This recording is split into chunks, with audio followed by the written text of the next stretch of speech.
Welcome in. It is Big Ten today. It is truly great to be with you on this Wednesday. We are presented by Gatorade. I am Dave Revson. I am joined, as I am every Wednesday, by Jerry DiNardo, a coach. There is a ton to discuss. This is the final weekend of games before we get the first college football playoff rankings of the year, which I know always intrigue and excite you. There's just a ton to get to. Yeah, no doubt. It's hard to believe we're going to almost get the CFP rankings, and there's always a lot to discuss about that. Some positive, some negative. I know. I didn't want to get you going early prematurely, but I know you'll have a few things to say about it when we reconvene a week from now. But let's dive in to our big story, and it is a game between two teams that have had very different seasons. Ohio State and Penn State. Buckeyes come in ranked number 1 in the AP, winners of 11 straight back to last year, boasting the nation's top scoring defense, allowing less than 6 points per game. Penn State's had a tumultuous season. 4 straight losses by a total of 13 points. Will be their second game without the fired James Franklin. Drew Aller out for the year as well, but Ryan Day still understandably wary. We know that this is one of the top 5-10 teams in the country. I don't think there's many teams in the country that have more talent than Penn State has. And I think people recognize that early in the season. Sure, it hasn't gone the way they've wanted it to, but that doesn't change that they still have really good players. And when you looked at this game, a few months ago, I mean, it was an absolute matchup game. That has not changed. We have a tremendous opportunity here on Saturday to go to Ohio State. They're a very well-coached team, very talented. Coach Day's done an amazing job with those guys. This is why you come to Penn State for this big stage, to play in games like this and be able to compete against the number 1 team in the country and have an opportunity to beat those guys. Our big stat is brought to you by Gatorade. Taking a look at the series. As you are likely fully aware, it is one Ohio State has owned of late. That is a huge part, or was a huge part, I suppose, of Franklin's downfall. 8 straight wins, 12 of the last 13. Nittany Lions haven't beaten the Bucks in Columbus since 2011. They haven't beaten them anywhere since 2016. Jerry, this has a very different complexion than we assumed it would in the preseason. Remember, this was supposed to be, at least based on the preseason polls, it was number 2 versus number 3. And need I remind everyone, it was Penn State that was the higher-ranked team in the preseason. They were number 2. The defending champs were number 3. It obviously looks very different now. As you assess it going into Saturday, knowing what we now know, what stands out to you? Well, first, what Ryan Day has said, right? They're still a very talented team. That's obviously what he's talking to his players about. His players can see on video that they're a very talented team. I think the real favorable matchup for Ohio State is their defense against the Penn State offense. Obviously, with Drew Aller out and now with a new young quarterback, Ethan Greckemeyer, why wouldn't you give the ball more to Allen? Why wouldn't you be more of a ground game than a balanced team on offense? So I would expect Penn State to try to come in and try to run the ball against perhaps the best defense or one of the best defenses in the country. More so now than if Drew Aller was still playing the game. But with a young new quarterback, I would guess this mismatch favors the Ohio State defense. Yeah, this is a team in Penn State that has really struggled offensively, as we know. Even when they had Drew Aller, they were struggling offensively. Run game isn't where we expected it to be. They're not throwing vertically nearly as much as Terry Smith wants them to. In fact, he made a specific point in his news conference this week of saying we're going to throw the ball downfield, that he told Andy Kolomnicki he wanted it to be a vertical passing game rather than a horizontal passing game. Easier said than done. We know how good Ohio State has been here defensively. What about Ohio State's offense, though, Jerry? And Ryan Day was talking this week, coming off of the bye week, about the fact that maybe the run game isn't quite where people expected it to be. How do you assess where the Buckeyes are there and kind of how it affects your view of them? Yeah, there's no doubt. They don't have a dominant tailback. They don't have a dominant run game. That doesn't mean they can't win the rest of their games. It's just different. The first 16 plays against Wisconsin, they ran the ball twice. statistically it'll be 3 times because there was a scramble, but they gave the ball to the tailback twice. Is that what they want to do? Is that what they have to do? I think we're going to have to continue to see it unfold as the season comes to an end there. Can they still win out with what they're doing offensively? Absolutely. I mean, Ryan Day knows that they're a little different this year. They don't have the running backs they had last year.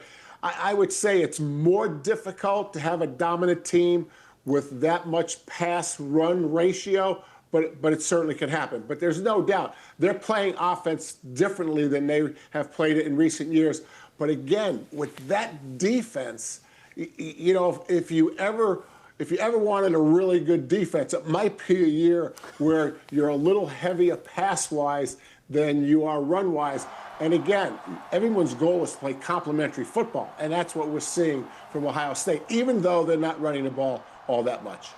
Yeah, and it helps when you're first in the nation in passing efficiency, when you have a quarterback completing 80% of his passes, when you have Jeremiah Smith and Carnell Tate. I mean, there's a lot still to like on this Ohio State offense, but to your point, it is a team where it feels like it's the defense that's more of the finished product. There is this interesting storyline of Jim Knowles, who, of course, coordinated their defense a season ago, Jerry. They led the nation in scoring defense last year. They're leading the nation in scoring defense again this year with Matt Patricia. They're even better statistically than they were a season ago. To what extent, if any, do you think any of that factors in to this game? Well, you introduced, it's not the X's and O's, it's the Jimmies and the Joes. You introduced that early in this week's show. I don't think it has a lot to do with it. I mean, I've read what Ryan Day has said about Coach Knowles. When someone leaves one school to go another, there's some good, there's some bad. He did a terrific job when he was here at Ohio State. I do think it'll give the Ohio State offensive staff a little bit of an edge, knowing what Jim Knowles really likes, what they used to do in spring practice and in fall camp when they competed against one another. So I'd say it certainly doesn't hurt Ohio State's offensive staff, and I think it helps. In what degree, I'm not quite sure. But the fact that they have competed against him in camp and and spring in the past, I think that's a little bit of a help for the offensive staff at Ohio State. And frankly, it's been a struggle for Knowles and that defense as well. If there is a week to get that run game going for Ohio State, it's probably this week. Penn State is last in the Big Ten in rushing defense in conference play. Plenty more on that game coming up throughout the week and on Saturday as well here on the Big Ten Network. Big Ten Tailgate will be on the scene live from Columbus 2 full hours before the top-ranked Buckeyes take on Penn State. All starts at 10 a.m. Eastern, 7 Pacific on the Big Ten Network and the Fox Sports app. Jerry, so that is the story with the #1 Buckeyes. Let's talk about the #2 team in the country, which, of course, is also out of the Big Ten. It is the Indiana Hoosiers. IU on the road to take on Maryland. We have talked a lot about how dynamic Indiana is offensively. That Fernando Mendoza may be the front runner for the Heisman, how good his wide receivers are, how good Roman Hemby has been in that running game. But let's not overlook their defense. Like, I get that Ohio State's defense is getting a lot of plaudits, and it richly deserves them. I'm not sure that Indiana's defense is that far behind. It has really been fabulous. Yeah, no doubt. And I think Bryant Haynes has done a really good job when he came with Coach Cignetti to Indiana. He has a feel, and this is how I kind of look at defensive coordinators. The best ones are the ones that know when to cover and when to pressure. And Bryant Haynes is one of those guys I think has that feel. He got after Nico a week ago. I think he's going to do the same thing with Malik Washington. I think most defensive coordinators wherever always feel like we're going to pressure a young quarterback. And I think they'll pressure Malik Washington. Now, to Malik's benefit, and to he's probably done a better job than some of the other quarterbacks with pressure in his face. So I think he's grown a lot as a quarterback that, as I say, most defensive coordinators want to pressure young quarterbacks. So he certainly has seen a lot of it. I think he's done a really good job at handling the pressure for a young quarterback. I think the real issue here, and you and I have talked about this many times through the years, when you don't have a great run game to support it, it can turn into, you like to use the phrase, a pass rush drill. and you do not want that against Indiana. I mean, they're third in the nation in sacks. Maryland is averaging 40 passes per game, which is the most in the Big Ten. Again, they had a bye week here, the Terps. I mean, how much do you try to scheme some sort of way to get at least some semblance of a run game here to keep Indiana and Haynes a little bit off balance? Yeah, I think this is a good example where a bye week really can help you. But before we get to the run game, which I agree with you, you want to do some things in a run game maybe you haven't done before. But the best way to help a young quarterback that anticipates pressure and the staff anticipates pressure is to change the protection by adding someone to the protection. So you may not have the exact concepts that you want downfield with your receivers, but what you do have is a quarterback in a pocket that's safer because you've kept some of your offensive players in. So you can do that by formation. So I think this is an example, and we're going to talk about bye weeks later, but I think this is an example of where a bye week really would give a coaching staff a chance to maybe change things up. You're not going to change your offense and defense, but this would be a great example of how Maryland knows that they're going to have a really good Indiana defense pressure them. How can we secure Malik in the pocket like we have it in the past? Maybe we move him more. Maybe on 3rd and long, it's more draw and screen. Maybe we want a pocket on 1st and 10 when we don't anticipate the pressure. So I think the off week for Maryland probably helps them maybe more than most teams in the bye week because they're playing the second best team, who could be the best team in the country in Indiana. The challenge for Maryland, unfortunately, well, there's two challenges. One is Indiana's really, really good, to your point. And the second challenge is, for whatever reason, it's hard to know why, and some of it is circumstance. I mean, you'd look at this bye week and say, well, they're playing the second best team in the country. You wouldn't expect to win, but they are winless coming out of byes, as we know, under Mike Loxley. We'll see if they can flip that script this week. What a story Nebraska's Kenneth Williams has become. Started the year as a walk-on, earned a scholarship after the Maryland game. He's the Big Ten Co-Special Teams Player of the Week after taking a kickoff return back for a TD in Nebraska's win against Northwestern. Now leads the nation in kickoff return average. Williams now with Ashley Adamson, today's big interview. What a month it has been for you, Kenneth. It is great to have you here. Thanks for making the time. We'll get to your personal journey in a second, but let's start with just big picture this week. What's the energy been like in the locker room and at practice after that much-needed bounce-back win against Northwestern on Saturday? Oh, yeah, the energy from practice has been very hyped. Like, we just been very locked in and very just really working towards the next week, preparing for the next week. And you got a big one coming up against USC, which we'll get to. But I want to rewind for a second to that Maryland game a couple of weeks ago.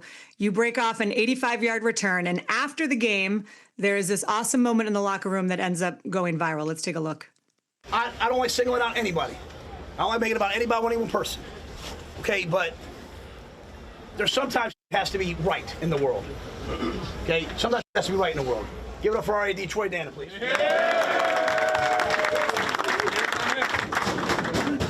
Kenneth, get up here. K down.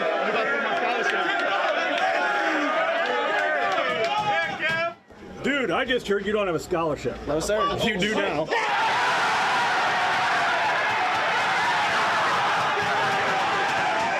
That reaction to me never gets old. As you are watching this, I can see the smile on your face, but what do you remember most about that? Shoot, really the most important thing that I really just remember from that night was, like, yeah, the kick return was good, but just really celebrating with my brothers, really just the moment on top, When Troy Dannon called your name and told you to come up, when the athletic director comes in the locker room and calls you by name, did you know what was coming? Did you have an inkling? No, I was really just like, everybody just calling me up to the front. I don't know what's going on. And as I got there, just the best moment just happened.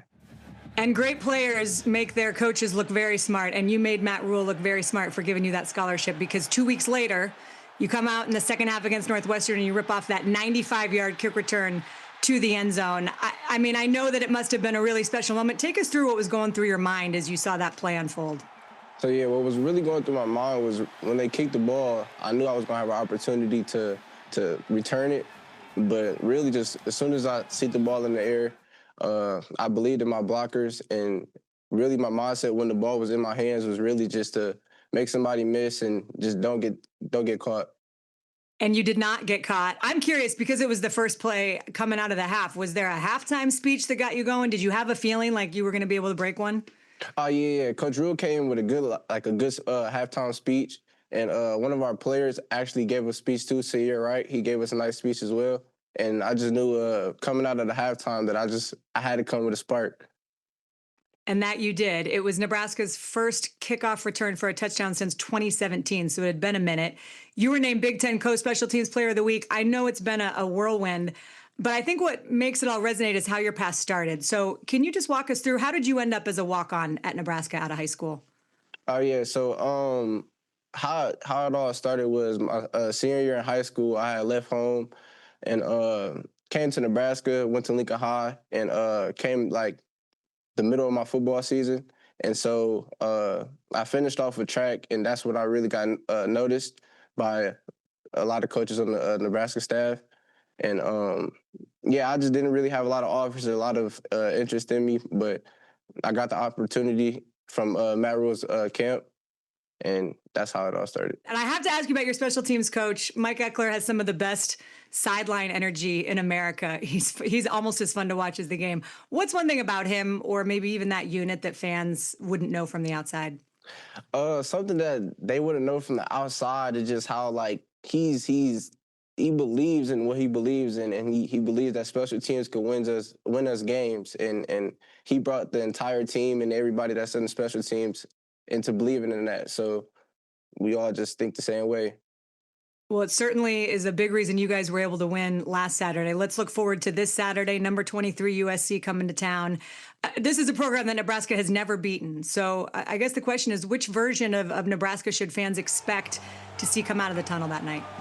I think that the fans should expect like a team that's really prepared, well prepared, and just ready to battle, put our best foot forward and go from there. I'm going to go out on a limb and guess that October 2025 is a month that you will never forget. There's been a lot of special things that have been happening. When you think about everyone who helped you get here, and I know there's been a lot of people, who's the very first person that comes to mind? I'll say my father. I feel like he played a very big role in me getting to where I am today. And I'll start off by saying just pushing me and motivating me when I needed it in times of like a lot of doubt and just a lot of hard times. It's just like he came through and just gave me the words that I needed. So a lot of props to my father. Well, I love that. And just last thing, I know everybody has a lot of dreams, but very few get to see them realized in such a kind of a specific and meaningful way as you have the last couple of weeks. What's your advice to a young athlete, a boy or girl who's where you were maybe just a few years ago? My advice was just to be believing in yourself first and foremost, and can nobody stop you from being what you believe in and stop you from being what you want to be in life. And just whenever you got doubt or don't think that you can do it, just know that if you just stay dedicated to what you want to do, things will pay off. Well, you are the perfect example of that. Congratulations on all the hard-earned success. I know there is a lot more for you ahead, so enjoy it. Good luck this weekend, and thanks again for the time, Kenneth. Thank you for having me. Really a cool story there and a testament to perseverance, Jerry. We'll see whether Nebraska is a testament to perseverance. Ashley brought it up. They've never beaten USC. It's not like they played all that frequently, but now this is a conference game, and it's pretty cool. I know from someone who's been watching football as long as I have, I think it's really amazing to have this as a conference game. And for you, having played against both of these teams, it's got to be almost surreal. Yeah, at the risk of the old people joke by you and Howard, you know, my football experience playing against both Nebraska and USC when they were at the top of the college football world, coaching at Colorado when Nebraska was at the top of the football world, to have these two teams in our conference now, knowing that potentially they will be back at the top of college football. We don't know when. But I always say in college football, if you have greatness in your past, you can have greatness in your future. And I think these two teams define that sentiment. They are going to be back someday in a big time. And the depth of the Big Ten, if the teams that are at the top now just continue to do what they're doing and we get these two historic powers back, the depth of the Big Ten will be the deepest conference in the country. Well, one of them is going to be even more in the playoff conversation than they already are after this week. I mean, whoever wins here is going to be in good shape to head into November, being one of those teams that's talked about in the college football playoff standings. I want to break the game down a little bit. Let's start with Nebraska. It was such an important win against Northwestern. The way they've managed to win these close games here recently, something that has been a huge issue for them in the not-so-distant past. What stands out as you look at the Huskers and their game plan heading into taking on SC? Well, last week against Northwestern, Nebraska ran the ball more times than they had run at any time in the previous games. And there's no doubt that was a response to Coach Rule, who was talking to his players and his coaches coming off the Minnesota game that we are not physical enough and we weren't physical enough against Nebraska. Well, how do you get physical in a hurry?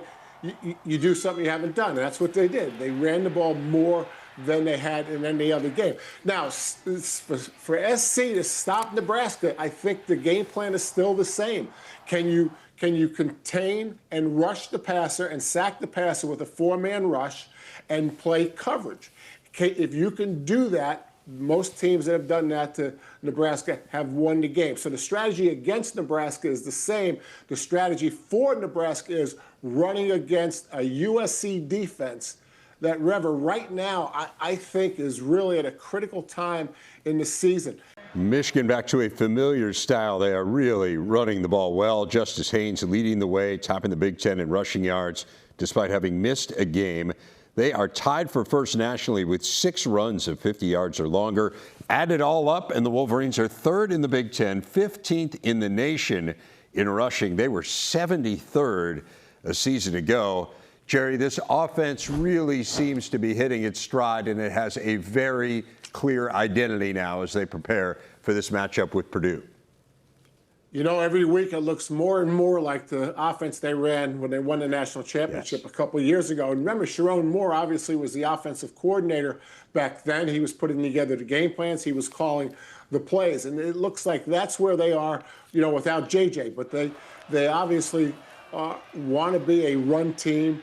You know, Bryce Underwood is the key to the pass game. I think that they will evolve the pass game as fast as Bryce can handle it. He's certainly a talented guy. Chip Lindsey has tweaked the run game a little bit. They're a little bit more maybe RPO than they were when Sharon was the offensive coordinator. They put some other blocking schemes in. But there's no doubt that where Michigan wants to go offensively is where Sharon Moore had them offensively the year they won the national championship. 22 rushing touchdowns already this year. They had 18 all of last year. So it speaks to the emphasis on that run game and taking some of the pressure off a freshman quarterback in Underwood. If you're talking about similarities to that team a couple of years ago that won the national championship, run game is part of it. Defense is part of it, too. Wink Martindale doing a fabulous job with this group. Remember, they shut down Washington a couple of weeks ago. We know how dynamic the Huskies could be. Did a number on Michigan State as well. What stands out to you as you watch Martindale's crew? I just think he just is getting a feel for his personnel. Remember, they had to replace a lot of starters on defense. You know, Wink's a guy that if he had his choice, you know, he's going to bring the house. You know, I think that's the NFL background. He'd rather pressure than cover, but again, he's got a feel for when he can do that. A couple games ago, I think he felt like maybe he pressured too much, and he's dialed it back some. But again, you know, people look at offensive play calls. You know, defensive play calls are the same way. You know, they just get a feel for the game.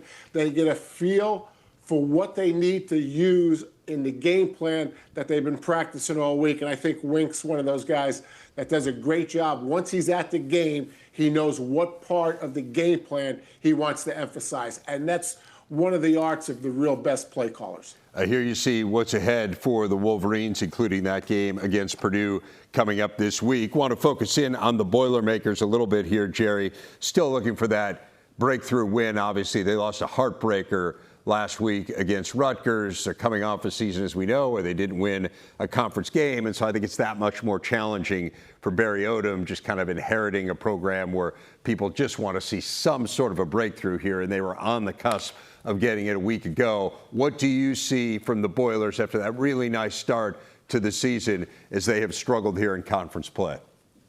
Yeah, I think one of the reasons that Purdue is not having success, and yet they're filling their stadium, and they've got great fans, and I think that's a tribute to Barry Odom.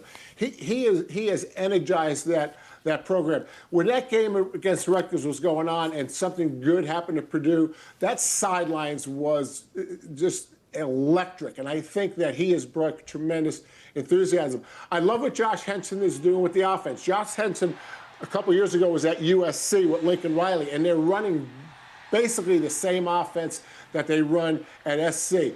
It's really diverse. You can move the ball in the air. You can move the ball by running. It just depends on how you want to call the plays. But, the only thing Barry Odom hasn't done is won a bunch of games this year. But he has laid a foundation that I can't believe will not eventually be successful. I'm with you. The schedule, unfortunately, not overly cooperative. It is really challenging down the stretch for Purdue. You feel like these last 2 weeks, Northwestern game, the Rutgers game, were probably their two best chances to get a conference win. But you never know. Crazy things happen in this sport, and you will want to tune in on Saturday to see what happens in this one. You can see that one as part of our Saturday football doubleheader, kicking off with Michigan State against Minnesota. Then it is Michigan and Purdue. Primetime clash in the Big House. Coverage begins with countdown to kickoff, 3 Eastern, noon Pacific. Note the special start time on the Big Ten Network and the Fox Sports app.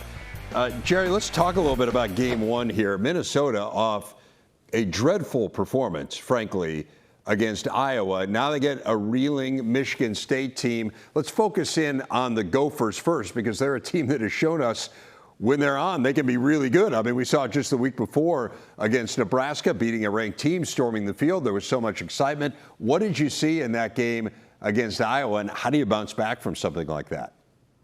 Yeah, hard to believe it was the same team, right? I mean, they look so impressive against Nebraska, then they go to Iowa City.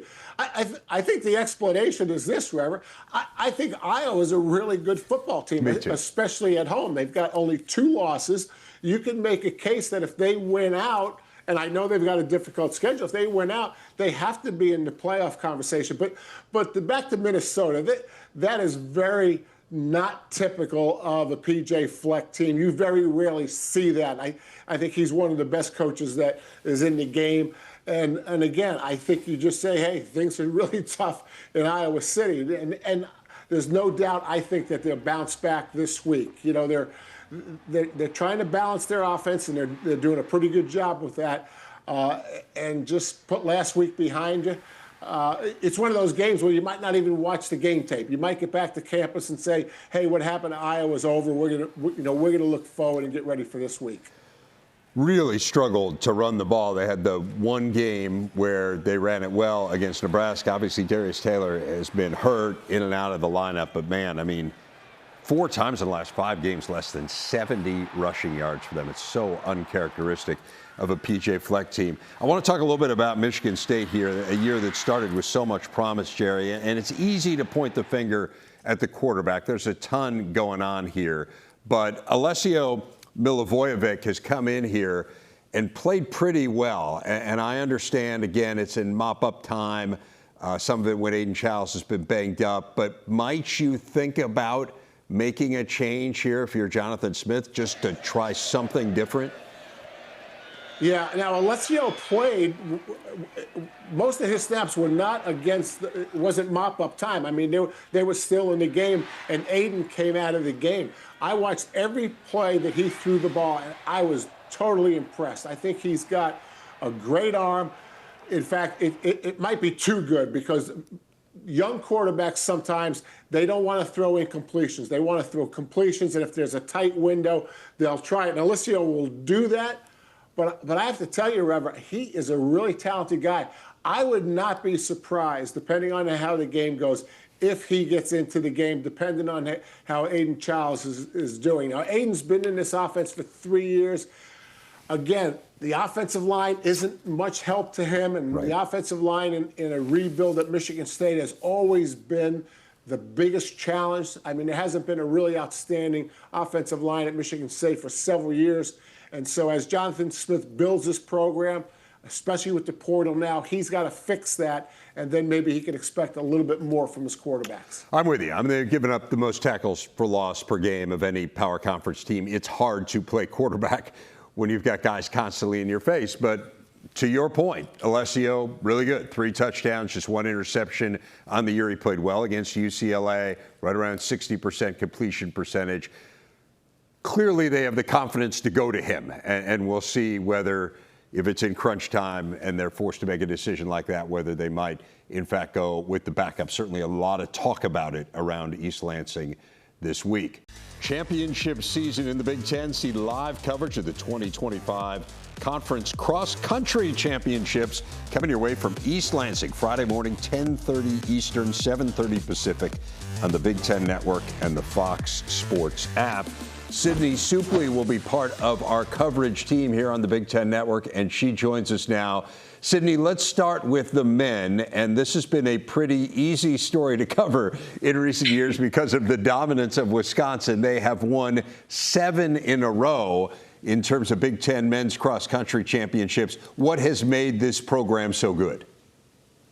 To your point, they're a dynasty since 1985, 27 different Big Ten conference titles, and they feel like they have the roster that is primed for an 8-peat this year, especially when you have runners like Liam Newhart, the redshirt sophomore, somebody who took second earlier this season at the Badger Classic.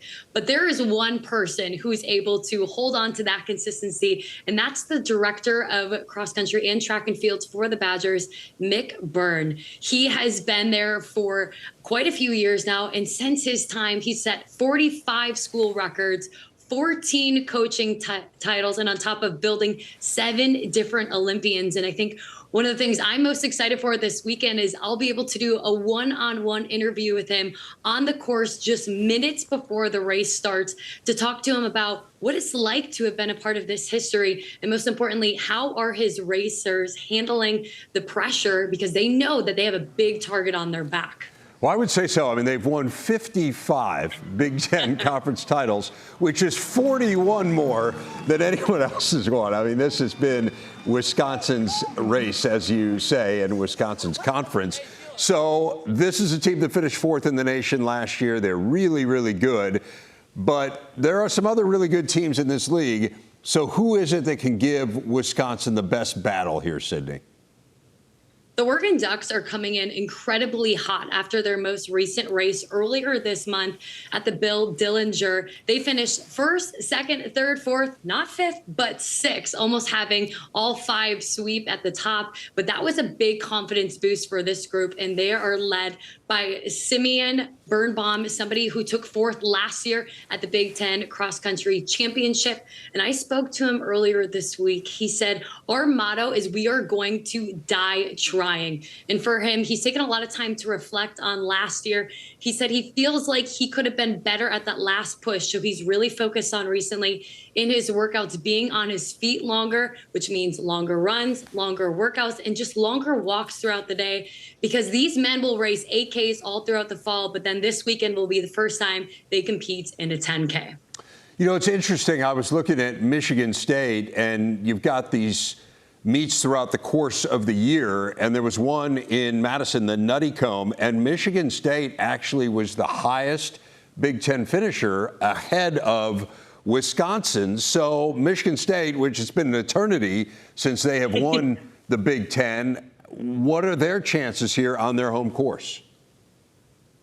Protect the course. That is what they keep telling each other. And exactly to your point, this is a program who feels like they have come up so close the last 3 years. The previous 2, they have been within points. And then last year, it came down to a tiebreaker on what ultimately could have sent the Spartans to the NCAA tournament for the first time in a very long time. Senior captain Riley Ho is somebody who's taking it personally this weekend. He wants to bring the team together and tell them this is the year we cash in and we protect our own course. They've been walking it throughout the week. They feel extremely comfortable and confident that this is the year that's going to bring them not only luck within the Big Ten Conference Championship, but ultimately punch their ticket in the next regional to come. Have won the Big Ten since 1971. We'll see whether or not this is their year. Let's flip to the women's side. Oregon, we know the tradition of Oregon when it comes to running.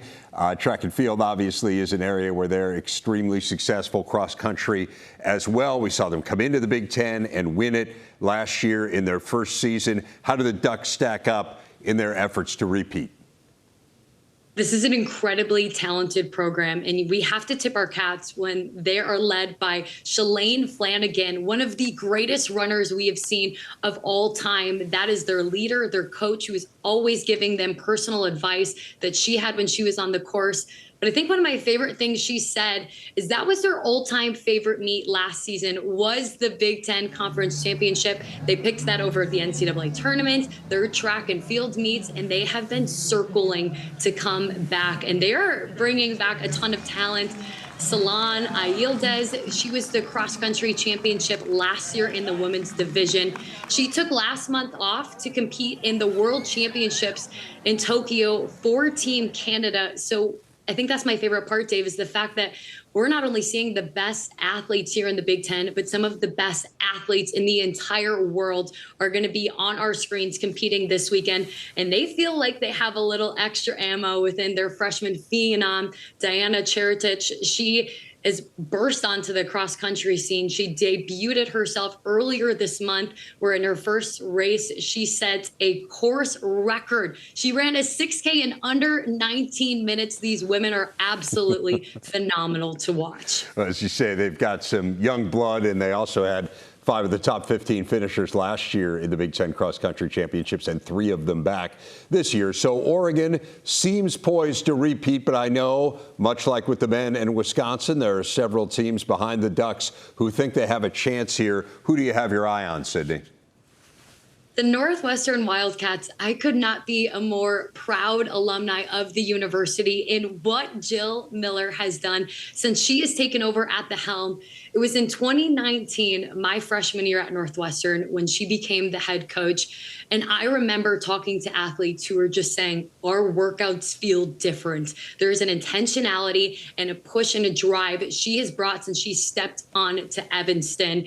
And in 2022, she sent the women's to the NCAA tournament for the first time in 20 years. They are primed to do that again this season. They are ranking the highest ever in program history. They'll come into the Big Ten tournament ranked number 8 nationally, but it's just the way that this group competes. You're not going to go see them have a first place finisher. However, you are going to see them maintain a really tight running pack throughout the entire course.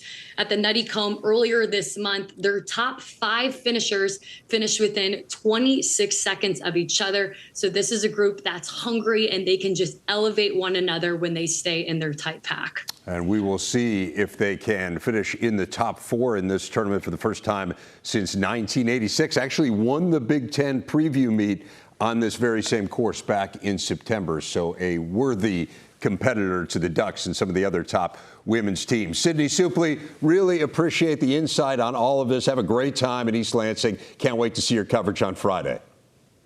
Thank you so much, Dave. It's going to be a blast. I'm looking forward to joining this incredible crew. Hoop season is upon us, and the nation's #1 teams in the Big Ten. Tonight on Big Ten Plus, you can see Braden Smith and the top-ranked Boilermakers exhibition action. Download the Big Ten Plus app today. It is always game on. Got one more football game to get to here with Jerry. It is Rutgers and Illinois. Coach, what's your biggest focus for each side in this one? You know, Illinois and Brett Bielema, they're not shy about what their goals are, right? They started the season talking about the college football playoffs. That doesn't look like it's going to happen. I wouldn't be surprised if we don't hear Brett Bielema talk about winning 10 games, including a bowl game. Rutgers is winning in a different way, or playing in a different way, where they're more active offensively. They had over 500 yards a week ago. They're right now, I think they're more focused on trying to stop the big plays on defense. They've had at least 10 or more explosive plays against them the last couple games. They've allowed 51 plays of 20 yards or longer. That's the most of any power conference team. They got KJ Duff, who's a walking big play on the other side of the ball, though. It was incredible last week with 241 receiving yards. And yeah, you mentioned it, Jerry. It's pretty interesting with Illinois. You mentioned maybe going for 10 wins. They won 10 last year. They've never won 10 in back-to-back seasons. They haven't won 8 in back-to-back seasons since Howard was playing there. So it's been a while, to say the least. A lot of teams have buys this week. We got 6 of them, including some of the highest profile teams in the league. Oregon, Iowa, those 2 will play next week. Washington trying to gear up for a playoff run. What do you focus on in a bye week? Yeah, I think the first thing a coach does during a bye week is he checks with his academic support, his medical staff, and his strength staff. If there's any issues that have arisen, you start talking about those things. You assess your team. Do we need rest? Do we need contact? What does our team need mentally and physically?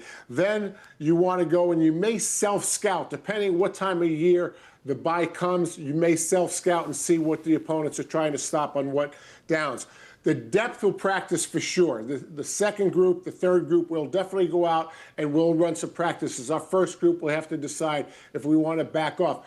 What do we do with game plan? It depends how our season's going. It depends on who we're going to play after we come out of the bye, depending if we want to mess with our game plan. We want to put the wishbone in for short yards to surprise the team. We've got to figure all that out. So recruiting is a big part of it, depending on the rules, whether we leave campus or whether we are not allowed to leave campus. The rules are constantly changing. And then probably the last thing, if you get a chance, you want to get home before everybody is sleeping to reintroduce yourself to your family. So that's pretty much what a bye week is. We used to call it a week off, and then the staff would say, Coach, week off, we're still in here most of the 24 hours. Anyway, you really want to make sure that everyone on your team, and I would meet with the support staff on every single person on a team to try to take a breath, see how they're doing with academics, seeing how they're doing medically, and anything that's in their personal lives that you could deal with. I think the biggest question mark was, were people at home excited to see you, right? And I'm guessing that's situational as well, right? Yes, that's kind of third and long, depending on the situation.